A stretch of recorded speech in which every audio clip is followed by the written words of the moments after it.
Receptivity is, how do you sit back as a coach and not get in there and actively be trying to solve their problems, like we said, and trying to help them get somewhere or get something.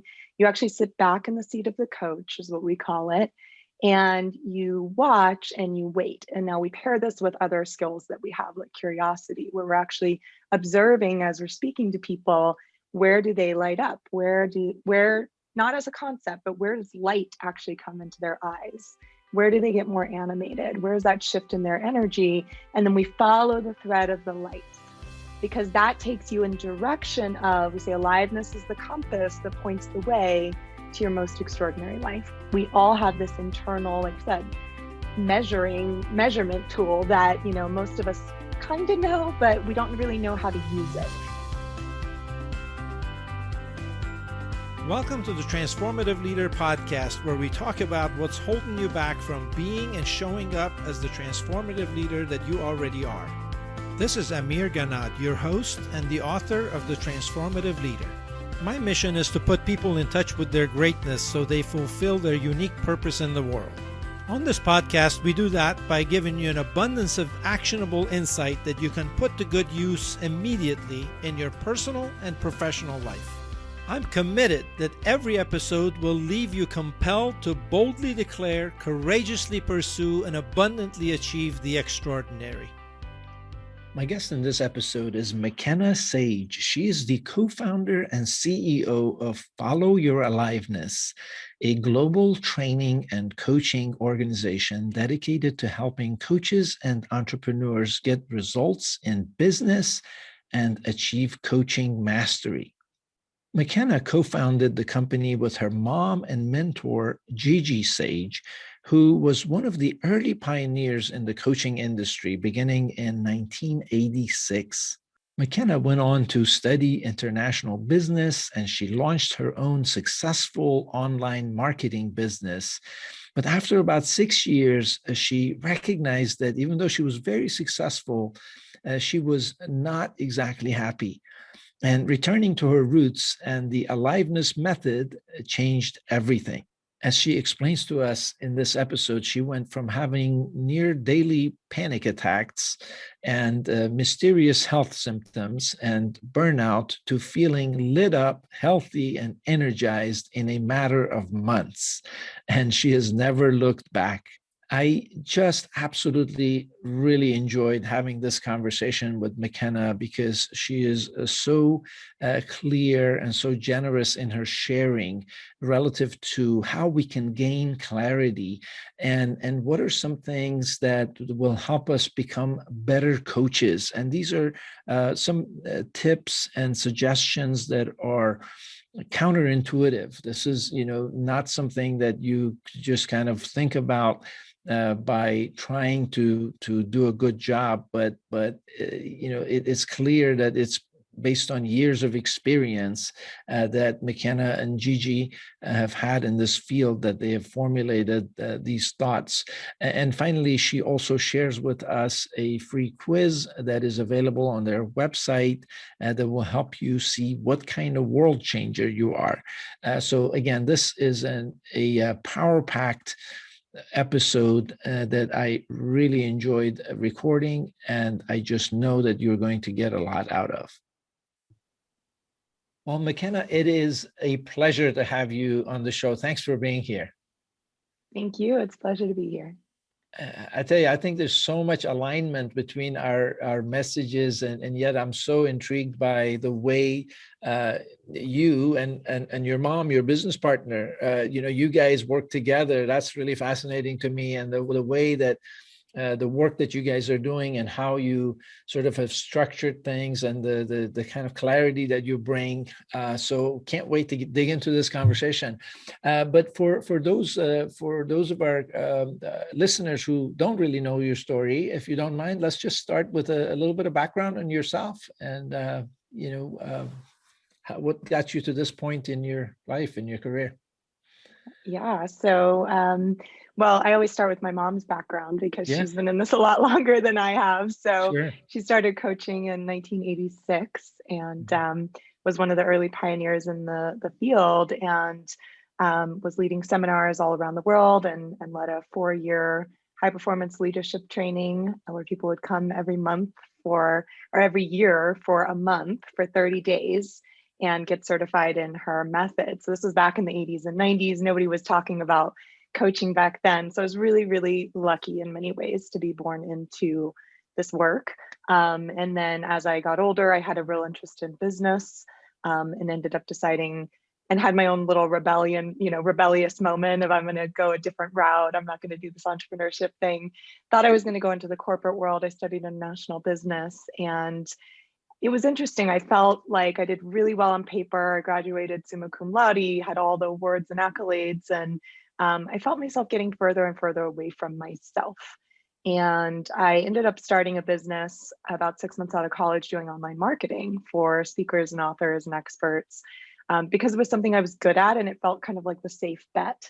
So rather than sort of doing the thing that I think deep down knew I wanted to do, which was coaching, but I had all the fears and self-doubts. And so I went into this first business, which I'm grateful I did because it's so much of the world these days. And I did that for 6 years and, kind of checked a lot of the boxes there too. And sort of, making 6 figures and having the ability to work from anywhere. And, a lot of my life was really working, but I had started having anxiety and panic attacks. And so I had this experience of, okay, everything is working, met the love of my life, have this business, and yet here I am having these health issues and panic attacks.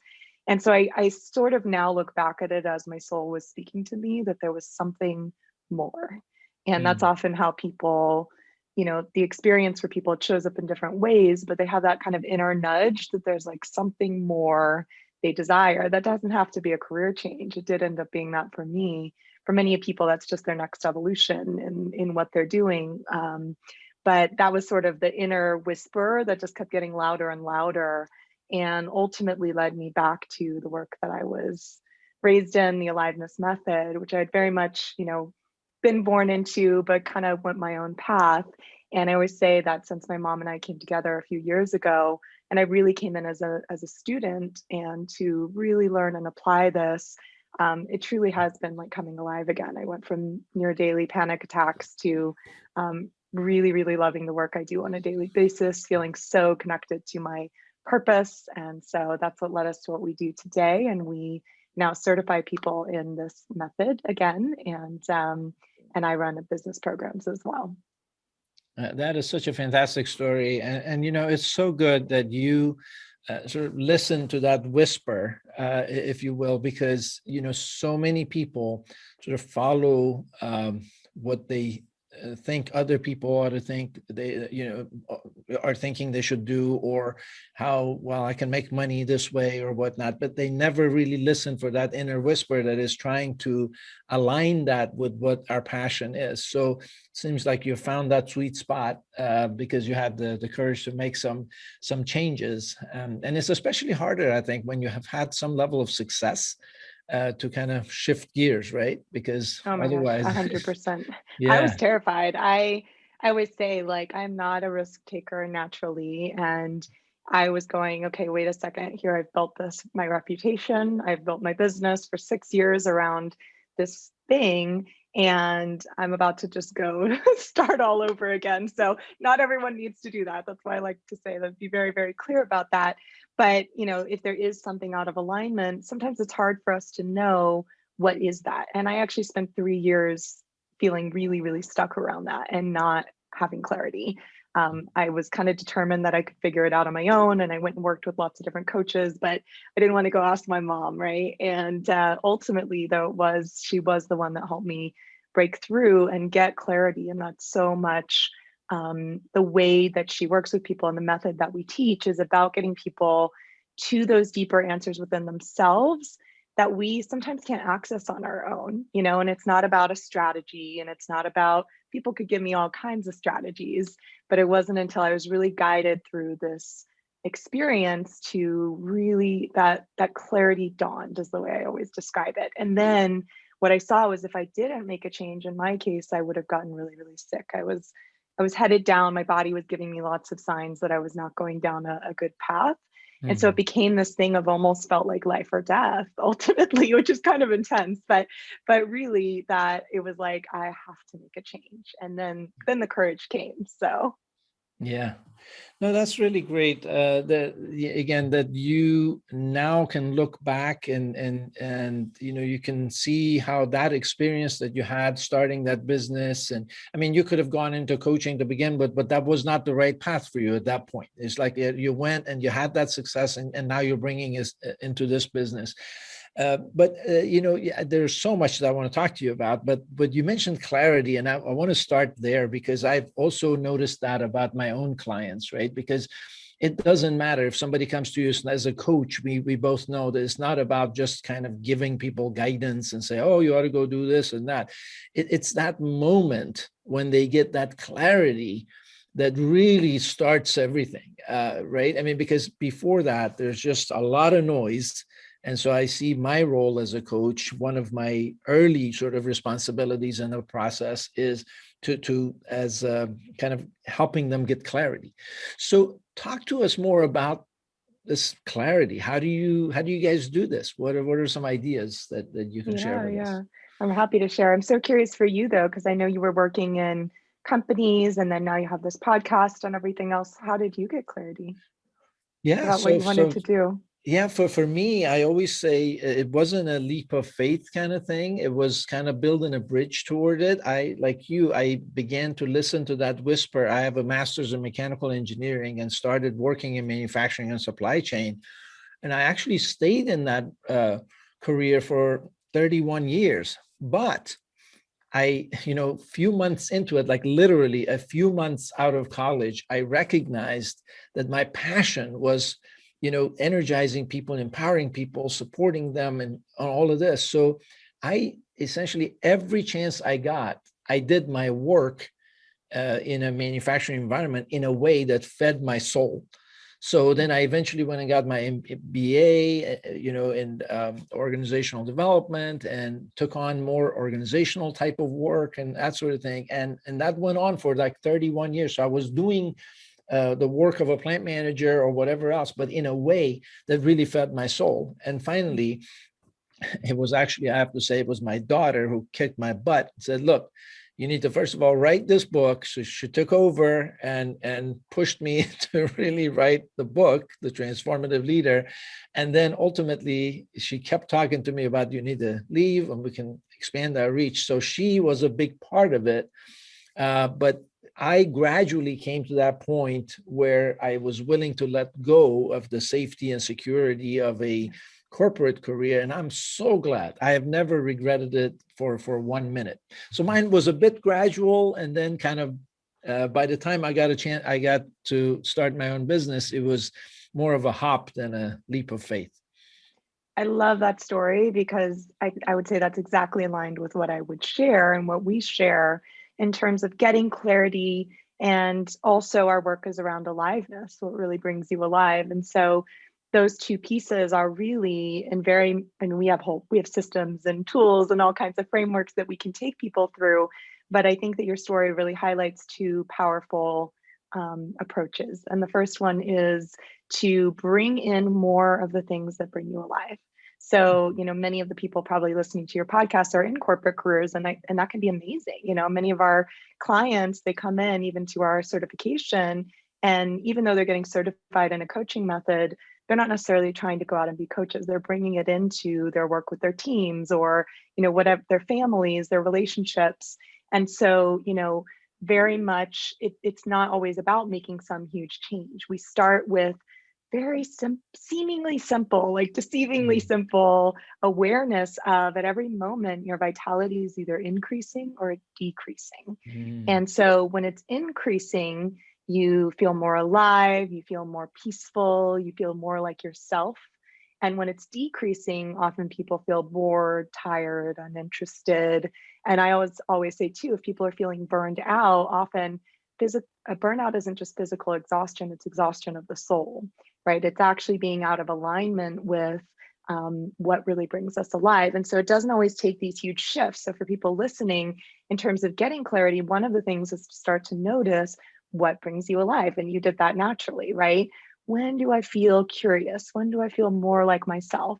And start to bring more of that into your life bit by bit. You don't have to go do everything all at once, but bit by bit, follow the thread of the curiosity. If you love to run and you go start running every day, in 30 days, your perspective is actually going to shift. You actually start to see the world in a different way. You have a more efficient perception of reality. And so in that, clarity starts to dawn. And that was part of my experience, was getting out of the mind. When my mom led me through this coaching experience, I didn't even know she was doing it, because we were walking on the beach. We were in Costa Rica for a couple of days, about to lead a retreat. And every time I would try to go figure something out, she would distract me. And we would go walk on the beach. We'd go talk about nothing, not much of anything. But in that, I unwound in a very deep way.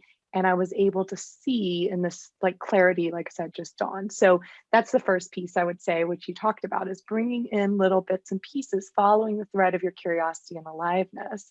And the second one about your daughter, I love, because that's the other piece in my story, was I would not have done it on my own. I wouldn't have done it, right? Even once I got the clarity, I was scared to make a change. And, we all have patterns that show up. We say, of like self-doubt, perfectionism, whatever that might be for you, overwhelm. Mine was always overwhelm.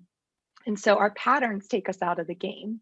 And without support, and that's what you do, it sounds like in your coaching, it's very much what we do and teach people to do, is to be that person that can, hey, be outside of yourself, pointing out when your patterns are showing up and giving you that little kick in the butt, frankly, to have you see it through, calling you to your greatness, which it sounds like is what your daughter did. And that's what my mom did for me.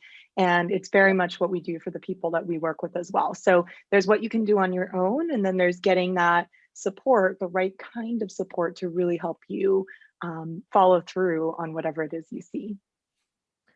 No, I really like that. I think, it's a bit counterintuitive, right? Because, somebody might be thinking that when you say, look, every time I wanted to kind of think through things and all that, my mom would distract me. And somebody might say, well, wait a minute, that doesn't make any sense. You need to sit down and think so you can get clarity. But it does make all kinds of sense, right? I've seen that myself. Like the best ideas and the models that we've developed, my son and I, my daughter's my daughter's an incredible coach. I'm a little biased, but she's amazing. She's been my coach since she was like 16 years old. But she runs the business, and my son and I kind of create these models, and some of the best ideas that we've had have literally come to us as we walk in the woods. We go for hikes and stuff like that, and we're just we're talking about any and everything. And then next thing you know, we talk about this thing and we begin to do a couple of voice notes, and then we come home and sketch it out and all that. Next thing you know, it's like, wow, this thing was amazing. Absolutely. And I know we were talking before we got on the recording here about, how you talk about not solving problems, right? Solving your own problems, but starting to create the vision for what you want to step into. And it's the same thing in coaching, is we don't solve people's problems. We actually give them a bigger and better problem.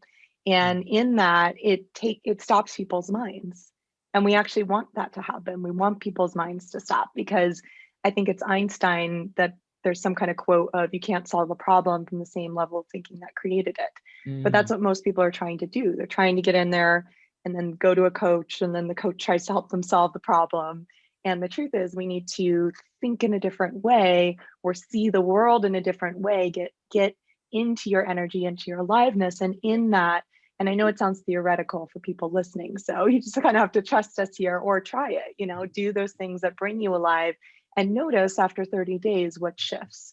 Do you have more clarity? Or, like we said, go out and get support, have someone that's really trained in this walk you through the experience. Yeah. This idea of focusing on something bigger is such a powerful thing. And I always tell people, I said, listen, the subtitle of my book is Boldly Declare, Courageously Pursue, and Abundantly Achieve the Extraordinary. And it has to start with boldly declaring something, because when you do, your focus begins to shift from yourself and all the little problems you're trying to solve to that bold future that you're excited about. And it's so powerful because a lot of the problems you were trying to solve actually end up becoming irrelevant. It's kind of like if you buy a house that you're going to tear down and build a new one, you're not going to go walk around and say, okay, I'll tell you what, let's change this wallpaper and we need a better light fixture over here. You said, no, wait a minute. If I step back and see what my vision is, I'm going to tear this part of it down and I'm going to build. So, okay, let the wallpaper be. So it just is such a powerful concept that you talk about here. Mhm. Absolutely. Yeah. For people, for yourself, I think, as listeners, but also if you work with other people, not to necessarily, again, these are coaching skills, but they're life skills. It's not to get in there and always just be solving the same problems. It's what's the bigger vision, or even bigger but better. It's not a problem, right? But kind of like that. It's what is it that you're stepping into that creates a challenge, that creates something that you have to go, oh wow, Yeah. all that energy that was going into, feeling down or feeling, unclear, whatever, suddenly you have to jump up to a new level. And that's when we really rise up to, yeah, whatever's next for us. If you enjoy the content of the Transformative Leader podcast, you would absolutely love our Discover the Transformative Leader Within course. This is a course that I've personally delivered all over the world, and I've had the privilege of seeing people's lives transform personally and professionally. In this conversation, you will discover the 7 hidden saboteurs that are holding you back from being and showing up as the transformative leader that you already are. I will also introduce you to habits that will help you neutralize those hidden saboteurs and move beyond them to deliver extraordinary results and experience fulfillment. To learn more, head over to discovertransformation.com and sign up to be notified when we release the e-course and receive a promo code for a discount.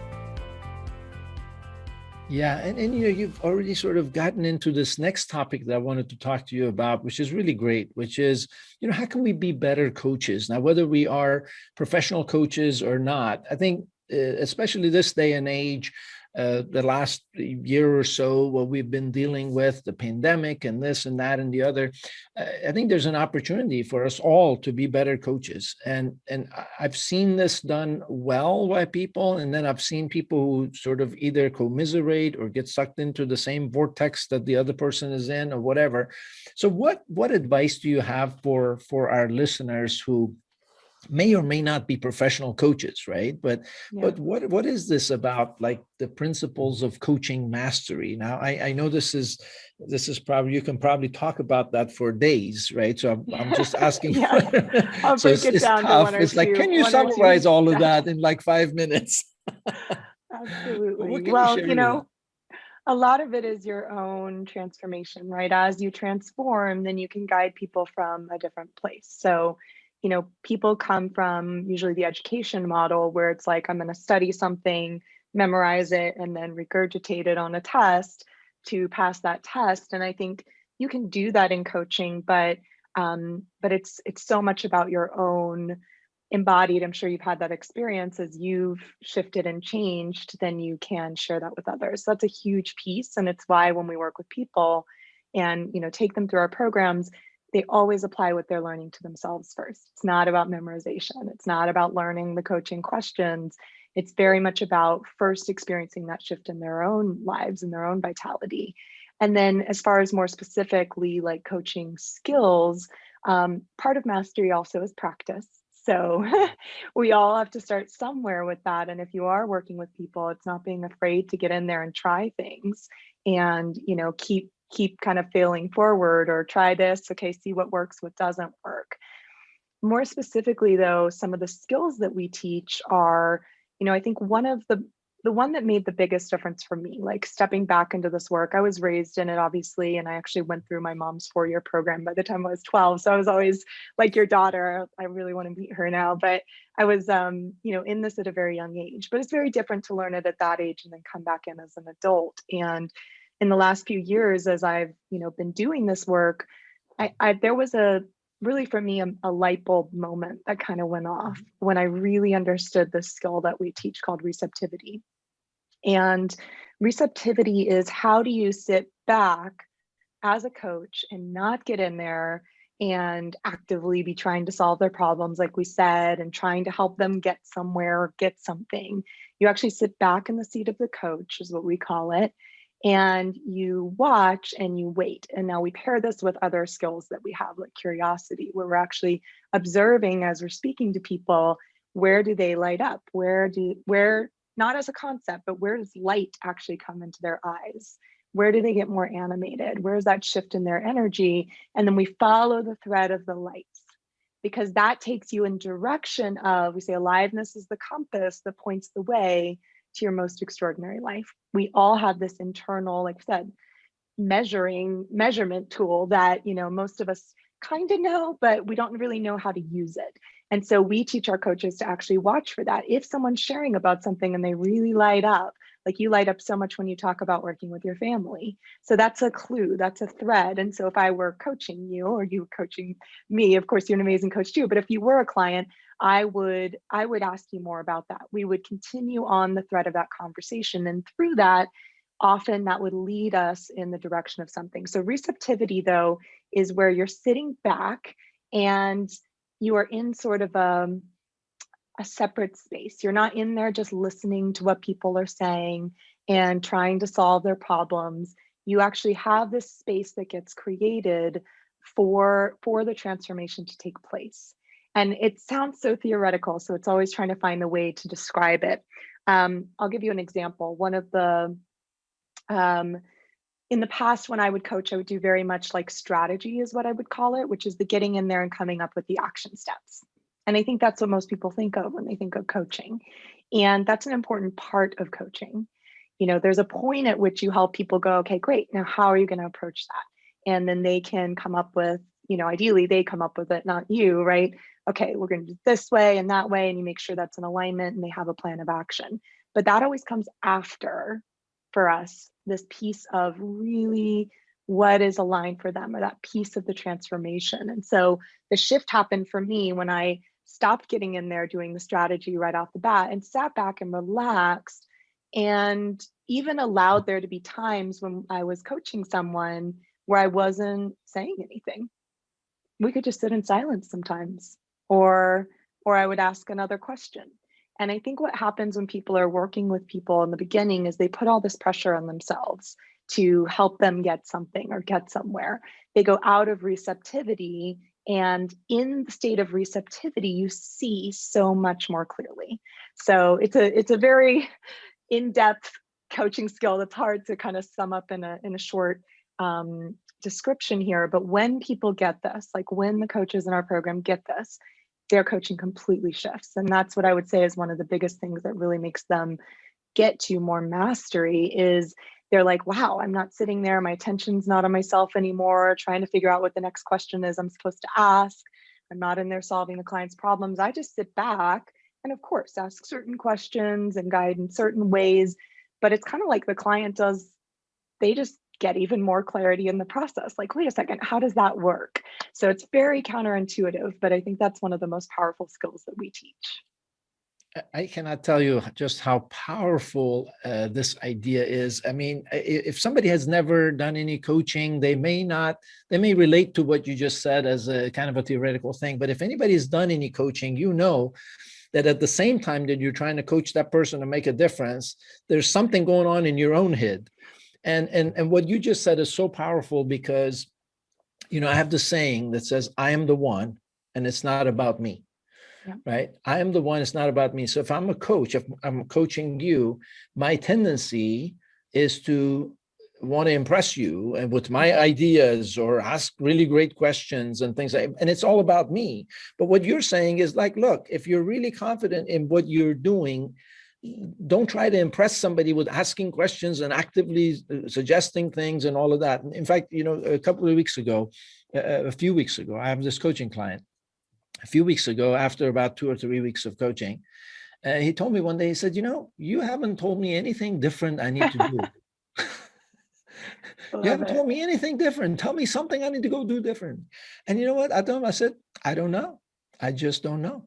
Right. And so a couple of weeks later, it was just like this last week when we had a conversation. He's like, look, I just want to thank you because now I've gotten clear on two things I need to go do differently. I was like, okay, that's really great that you got that. Back then, it wasn't Absolutely. time. You didn't have that clarity. Now you do. Because you So can this is so always find powerful. somebody to tell you what to do, to Yeah. give you advice. And even for those people listening who don't haven't ever had an experience with coaching, but just think about it this way. We have people role play in our programs what not to do. So they get the distinction, right? And so, when was think of a conversation you had where you were sharing something or opening up about something, and the other person kept jumping in with ideas, advice, stories, different kinds of things, helping you, they said, oh, well, you could do it this way. And you might have even thought, wow, that's a great idea. But did you go and take action on that idea? Mm. Probably not, right? And how did it feel to kind of be on the other side of that conversation? Did you feel like you really got to like open up and explore what was there and see for yourself? Probably not, because there was no space for that.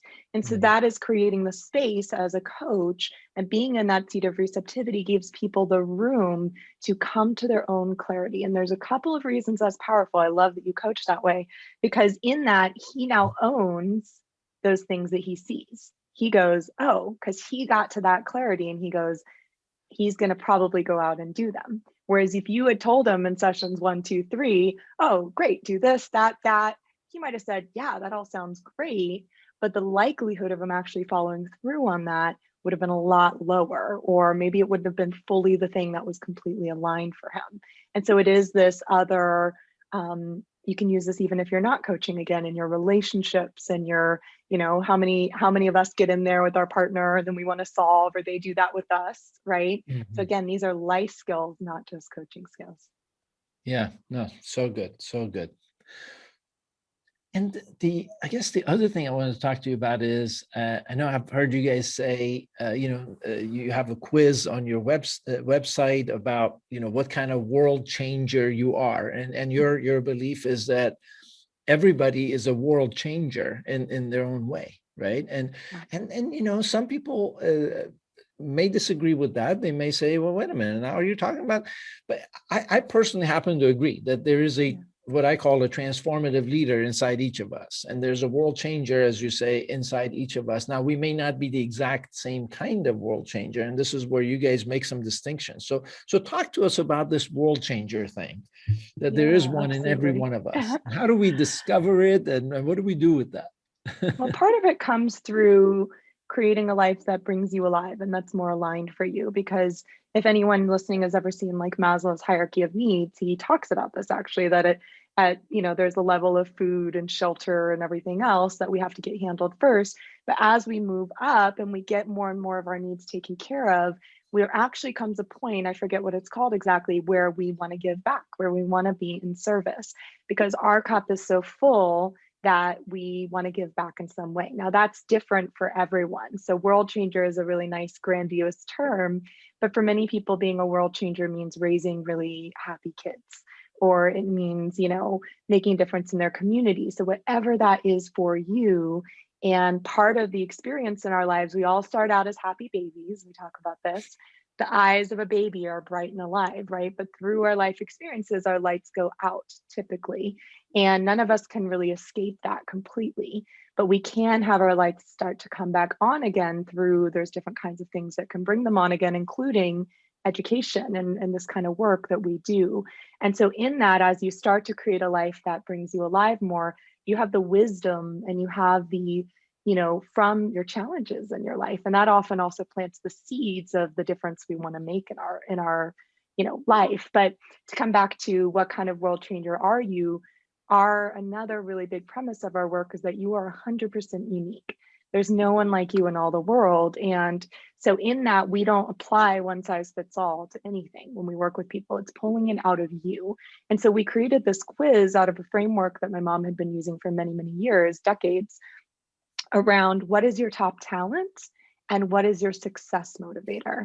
So there's lots of great, personality quizzes, things like that out there. And this is a framework. The top talent is really about not just the things you're good at, but what actually fits for you, what brings you alive. So, my top talent is connector. And when I'm in the function of a connector, talking to people, connecting people, doing podcasts, things like this, I'm lit up and alive, and I am so much more effective, and I see the world in a different way. When I'm out of my function or I'm in my secondary function, we all have multiple, which is a ranger, which is systems and processes, and I'm really good and organized, those kinds of things. My previous career was all about a ranger. And so I was really good at it, but it didn't actually bring me alive. And so often people fall into something that they're good at, or they study it, or whatever it might be, but it doesn't actually bring them alive. Now that's fine. There's going to be things you do that don't, that can sort of enhance what it is you're doing. But it's so important to get clear on what is that top talent of yours. My mom's is visionary, right? So are you the visionary, the creative, the ideas? And then it also helps you figure out how to create what we call your winning team, which is, the combination of people with the different talents, because they complement each other. So that's the first part of the quiz. The second part, and it's only 10 minutes, I'm making it sound like this huge, overwhelming thing, but it's free, it's 10 minutes. So definitely take it, and you can have your teams take it. The second part is your success motivator. So, what is it that inspires you to go for results in business, really, is what we're talking about here, or in your career. And there's, 3 of them. And we always say it's the world changer quiz, because everyone we work with wants to make an impact in some way. So let's just say that that's true for you. The other success motivator is either shine, we call it, victory, or wealth. Now, people often have stuff about these. They go, oh my gosh, like I shouldn't want wealth, right? That's selfish. Or I shouldn't want shine because that's self-centered. Or victory, like, ooh, does that mean I'm competitive? So people have a lot of stuff about the success motivators, but the more you align with the thing that inspires you. So like for me, it's wealth. And my belief is the more I have, the more I have to give. And the more I go for wealth, the more I grow my business, make an impact, give back to things that matter to me. And same thing for people who have shine. The more they go for shine, doesn't have to mean fame. It can mean, being an influencer in some way. It can mean writing a book or making a difference in that way, building a platform. The more you do that and get what you want, again, the more you're going to go out and change other people's lives for the better. So it's important to know what your motivator is, because you can't point at 3 targets at once. And often we see that people are pointing at not the wrong target, just not the one that inspires them the most. And so they feel kind of unmotivated, and they're not really sure why. So we go all into how you can use what you learn in the quiz, but it's just a really great jumping off point. So for anyone listening who is, wanting to get just clarity about how you want to evolve in your organization or in your career, or just tap into more of your unique gifts, what brings you alive, it's really a cool resource. That's fantastic. And as you mentioned, this quiz is available for free on your website. It's just, there's so much to be said for this self-awareness. Many times we go for something and we think our success motivators, to use your words, may be a certain thing, but we might have just picked that up from somebody else, or our parents told us, or somebody else. But it's like, look, what is that really makes me come alive? What do you think your top talent is? Just hearing them: visionary, connector, arranger. So the visionary are the people, or the ideas people, right? They're the creativity, they forward thinking, very much about that. That's their genius. Connectors are typically the people, and we all have aspects of all of them, right? But there's kind of the one that really fits the most for you. So I described a little bit of that one already. And then arrangers are typically like, they're kind of systematic thinkers. So they love to take things and kind of put them in order, or, even if they're not organized in some area, they love to systematize things. What do you think is yours? I see a connector in myself. I'm that people person. I always get really, I'm not the most outgoing, I'm not an extrovert per se or whatever, but I love connecting with people. The other day, this somebody found me on LinkedIn and they sent me an invite and we connected. And then next thing I know, I was talking to him and another lady. They were in the UK and Spain. And I tell you, in an hour, I felt like I've known these guys all my life because we connected at such a deep level. So I would say that's probably the one that I would pick. Yeah.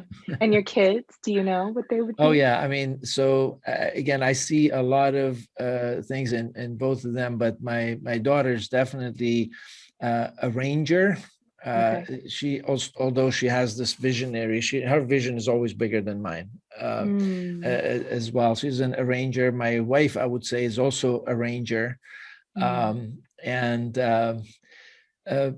My son, I'm thinking all three of them kind of fall into the arranger. If I had to pick one, now I'm curious. You'll have to have them take the quiz. Yeah. So we would have to do that just to kind of check. You have arrangers around you though, because a lot of times, for entrepreneurs or, people who do run their own businesses, it's really important. And there tend to be fewer arrangers in entrepreneurship in our experience. So lots of visionaries, lots of connectors, but we need those arrangers too to really help us systematize.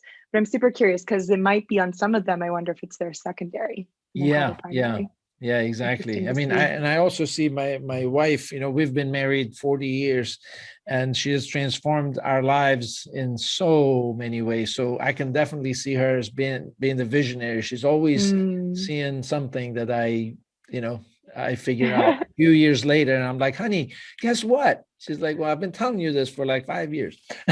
My mom, Gigi, calls that being the radar.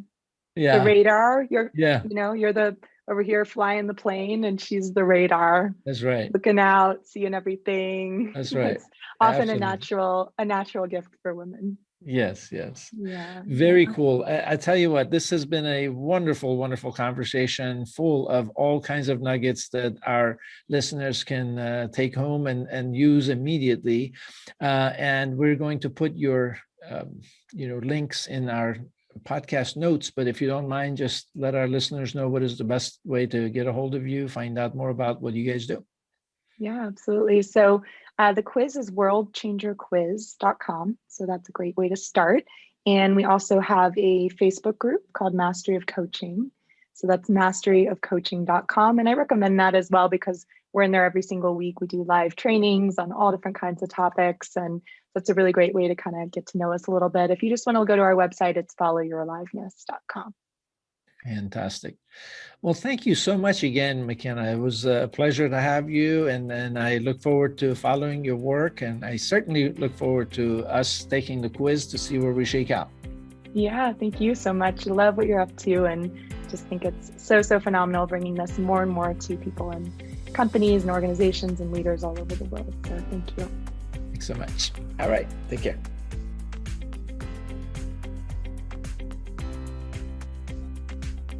You've been listening to the Transformative Leader podcast with Amir Ganad. If you haven't already, don't forget to subscribe to the show so that you never miss an episode. And if you enjoyed this episode, would love to hear from you. Leave a comment, rating, or review wherever you listen to podcasts. And be sure to share the show with others who would benefit from our content. Don't forget to visit our website at theganadgroup.com to learn more about the ways in which we guide leaders in creating extraordinary cultures that deliver breakthrough results and unprecedented fulfillment. While you're there, you can download our free ebook and audio series on making your culture transformation stick at theganadgroup.com/culture-ebook. As always, feel free to drop me a line at amir@theganadgroup.com and connect with me on LinkedIn, Facebook, and Twitter.